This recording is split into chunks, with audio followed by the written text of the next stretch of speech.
तो सर अभी आपने सीमा और सचिन की बात करी जो नेपाल के रास्ते इंडिया पे आई। उसका भी शायद आई थिंक अभी जुलाई में बेल हुई है 2 साल पहले। जी हाँ, जब 3 साल हो गए। हाँ जी, अब 3 साल हो गए। तो सर उसका केस भी आपने लिया, आपको लगा नहीं कि वो पाकिस्तान से आई है अपने हाथ? नहीं, मैंने बात की उससे जी जाके जी जब हमारे पास भारतीय किसान यूनियन, मास्टर स्वराज सिंह, भारतीय किसान यूनियन भानु प्रताप सिंह, ये इनके केस मैंने लड़े थे। जो किसान बिल आए थे जो उनके लड़े थे मैंने सुप्रीम कोर्ट में 3 दिन लगातार बहस के बाद उसमें स्टे भी दिलाया था। तो वो वहाँ से जुड़े हुए थे जेवर और उधर बुलंदशहर उस पूरी बेल्ट से। तो किसान तो वो उनके पूरे लेके आए, उनके परिवार वाले उनको लेके आए, तब वो आए हमारे पास। फिर हम उससे मिले, सीमा से मिले। सीमा से हमने पूछा एकदम बिल्कुल बिना मीडिया, उस समय तो मीडिया का पूरा वहाँ सेंटर पॉइंट बना हुआ था। तो मैंने मीडिया से अलग हटके मैंने मुझे बता, तो उसने पहले शब्द का भैया भैया शब्द उसका निकला। तो मैंने कहा इस शब्द की कीमत समझती हो तुम सीमा भारत में? मैंने कहा तुम्हारे पाकिस्तान में इसका कोई महत्व नहीं हो सकता, वहाँ पेट से पैदा किए हुए भाई मानी जाते हैं, लेकिन यहाँ बोला हुआ भाई, माना हुआ भाई बहुत महत्वपूर्ण होता है। मैंने इसकी कीमत समझती, कोई मैं समझती हूँ, मैं समझ के बोल रही हूँ। तो हमने कहा ये बताओ तुम्हारे क्या मन में है, क्या इरादा है, क्या दिल में है।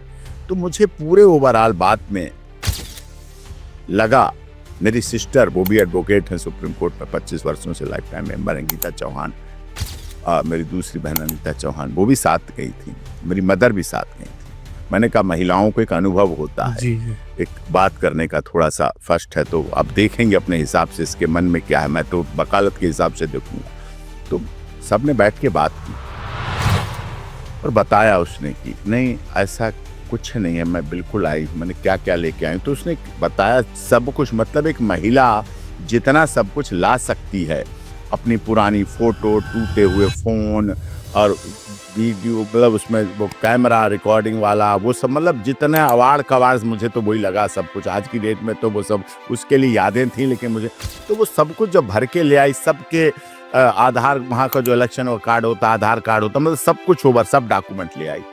वो सब उसने पुलिस को और एसआईटी उसको दे रखे थे। तो मुझे भी लगा कोई जासूस, कोई स्पाई जो आरोप था, कोई आतंकवादी, कोई भारत को अस्थिर करने वाला ये सब सामान क्यों लाएगा? कोई बच्चों को अपने क्यों ले आएगा? सबको, 4 बच्चों को क्यों ले आया? 4 ही बच्चे थे, चारों को ले आई। तो जो परिस्थितियां उसने बताई कि मेरा तलाक हो गया था, उसने मुझे छोड़ दिया था जब चौथी बच्ची पेट में थी, तब वो छोड़ के चला गया था उसका पति। फिर मैं अपने पिता के पास रहती रही, पिता मुझे रखते रहे। बेटा बेटी को तो बाप तो रखेगा, अपने जीवन भर रखेगा, बेटी को तो वो कभी मना नहीं कर सकता, अपने उसमें से रखेगा ही वहाँ। तो वो रखे रहा और वो रहे, लेकिन पिता की मृत्यु हो गई। पिता की मृत्यु के बाद उनका पबजी पे होने लगा, तो उसे एक सहारा मिल गया।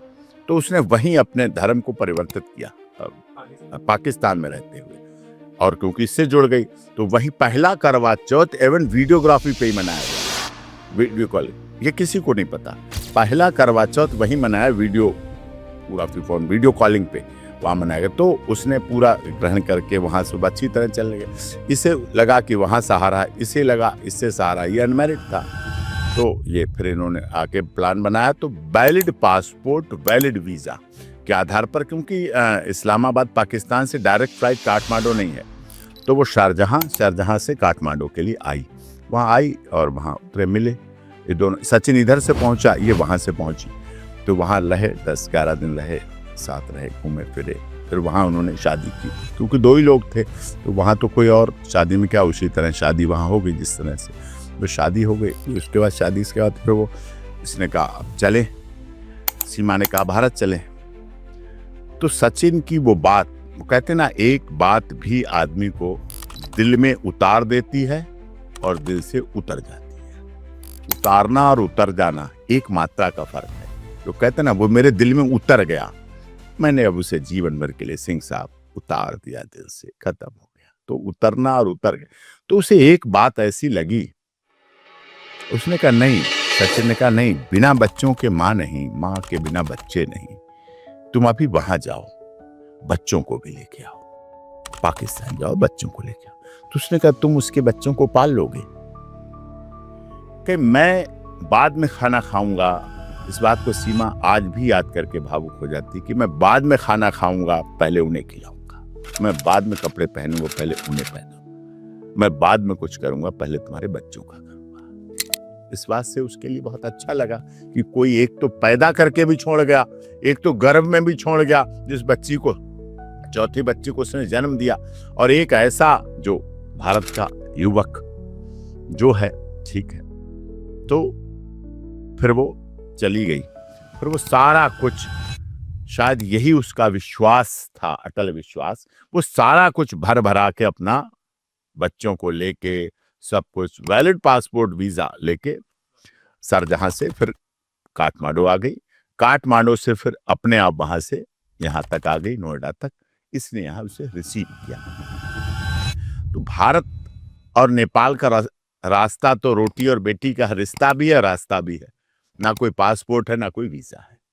और भारत वहां सनातन धर्म वो ग्रहण कर चुकी थी पाकिस्तान से, और नेपाल में शादी कर चुकी थी। तो भारत की तो बेटी और रिश्ता हो गया। तो वहां से वो फिर यहाँ भारत आ गई, और उसके बाद से फिर इन्होंने ही पुलिस को इन्फॉर्म किया, किसी और ने नहीं किया था। इन्होंने यहाँ शादी को रजिस्टर्ड कराने के लिए डॉक्यूमेंट दिए बुलंदशहर की कोर्ट में, तब वो पुलिस को वेरिफिकेशन हुआ। फिर पुलिस आई और पुलिस ने ले गई, अरेस्ट किया, FIR हुई, और अरेस्ट होने के बाद बेल हो गई। और बेल होने के बाद बेल की कंडीशंस भी यही हैं कि आप यहीं रहेंगी और कहीं नहीं जाएंगी, तो उसके आधार पर वो रह रहे हैं। लेकिन सर इतनी बात क्यों बन गई कि पाकिस्तान से आई है, जासूस है, और ये सब कैसे? क्योंकि उन्होंने तो खुद ही अपने आप को पुलिस के हवाले किया था, खुद ही रजिस्टर करनी थी शादी, फिर ये बात का इतना बतंगड़। भारत और पाकिस्तान का रिश्ता बहुत तल्ख रहता है। हाँ, तो भारत और पाकिस्तान एक ही, आज भी हमारा DNA वहां है जी। राजस्थान का हिस्सा हो या पंजाब का हिस्सा हो, कश्मीर का हिस्सा हो, सब उधर का हिस्सा हमारे। आजादी के बंटवारा, जिसे आजादी कहा गया, वो राजनीतिक बंटवारा था, राजनीतिक कारणों से बंटवारा हुआ। गांधी जी कितना दोषी थे, मैं आज इस पर चर्चा नहीं कर रहा। नेहरू जी कितना थे, जिन्ना कितना थे, ये राजनीतिक कारण थे। सत्ता की भूख आज भी है, तो तब भी थी। वो भूख कैसे खत्म हो सकती है? राजनीतिक कारण से बंटवारा हुआ, विभाजन की विभीषिका है। इसीलिए 14 अगस्त जो पाकिस्तान कहता है हमारा विभाजन हुआ, वो विभाजन की विभीषिका है।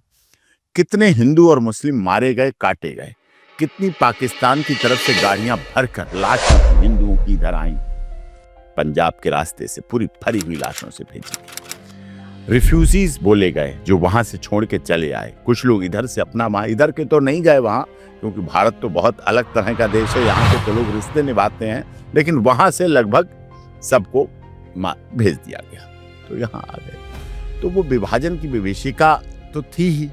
इसलिए जब जब 26/11 होता है, जब जब संसद पे हमला होता है, जब जब पुलवामा कांड होता है, जब जब दिल्ली हाईकोर्ट पर आतंकवादी हमला होता है, जब जब वाराणसी में सीरियल ब्लास्ट होते हैं, जब जब करोल बाग में सीरियल ब्लास्ट होते हैं, जब जब राजस्थान के जयपुर में जवेरी बाजार में सीरियल ब्लास्ट होते हैं, तब तब पाकिस्तान का नरभक्षी चेहरा और जो वो आतंकवाद को जन्म देता है, पैदा करता है, पालता है, पोसता है, बड़ा करता है, वो दिखता है। और सर्जिकल स्ट्राइक में हमारी सरकार जवाब भी देती है। और पहलगाम घटना के बाद तो, क्योंकि उन्होंने बेइंतहा कर दी थी उस घटना में, किस तरह से निर्दोष हमारे उन बहन बेटियों पर कायराना हमला किया गया, जो केवल श्रीनगर की अर्थव्यवस्था को मजबूत करने के लिए वहां घूमने गए थे। उन सुहागन महिलाओं को विधवा कर दिया गया, जिन्होंने अपने दहेज में मिले हुए ड्रेसिंग टेबल में खड़े होके अपने माथे की बिंदिया, माथे का सिंदूर और मंगलसूत्र को नहीं देख पाया था, जिनके हाथों की मेहंदी से जिस पर लिखा था आई लव यू जानू, वो नहीं मिट पाई थी। उससे पहले उन हाथों पर उनके पतियों की लाश आ गई। उस हाथों की चूड़ियां, जो सुहागन की चूड़ियां कही जाती हैं, वो माथे की बिंदिया जब उन्होंने अपने पति के अंतिम संस्कार में तोड़ी और फेंक दी, और माथे की बिंदी मिटाकर फेंक दी और माथे का सिंदूर जुटाकर फेंक दिया, तब भारत सरकार ने तय किया कि हम ऑपरेशन सिंदूर करेंगे। और इस ऑपरेशन सिंदूर की कीमत पाकिस्तान के 100 आतंकवादियों को मिटाकर आतंकवादी ठिकानों को खत्म करके दिखा दिया। और उस कार्य को करने के लिए हमारी शौकिया कुरैशी और हमारी देश की बेटियों ने ही अपनी बहनों के सुहाग का बदला लेकर सड़क पर, संसद में सरकार को, पूरी दुनिया को दिखा भी दिया, चेता भी दिया कि किस तरह से हमारे देश का शासन, महिलाएं भी सर्जिकल स्ट्राइक और पुलवामा कांड, पहलगाम घटना और सबका बदला लेकर के दिखा दी। सबने देखा, पूरी दुनिया। तो हमारे तल्ख संबंध की वजह से कोई अच्छा भी व्यक्ति कई बार फंस जाता है। वो तो आई थी उस गाने को सुन के कि 7 समंदर पार मैं तेरे पीछे पीछे आ गई, ओ जुल्मी तेरी जान तेरे कदमों के नीचे आ गई, तू बैठा चौबारे पर और मैं तेरे चरणों में आ गई। वो तो इस गाने को सुन के आई, लेकिन उसे क्या पता वो पाकिस्तान का ठप्पा लगा हुआ है उस पे। सबने देखा लैला मजनू, श्री फरियाद, हीर रांझा की कहानी को, लेकिन सीमा सचिन मीना की कहानी भी देखी। और जब उसने पहली बार में भाई शब्द का प्रयोग किया, भैया शब्द का प्रयोग किया, तो इसको कीमत तो हम तो चुकाना जानते हैं, और वो कीमत आज भी मैं चुका रहा हूं। हर रक्षाबंधन, हर भैया दूज को उसकी राखी बंधी रहती है। पूरे साल बांध के रखता हूं, पूरे साल इस राखी को, ये भैया दूज का धागा और रक्षाबंधन की राखी, ये हमें याद दिलाती रहती है कि हमें सीमा जैसी बहनों के लिए और बहनों के लिए भी कार्य करना है।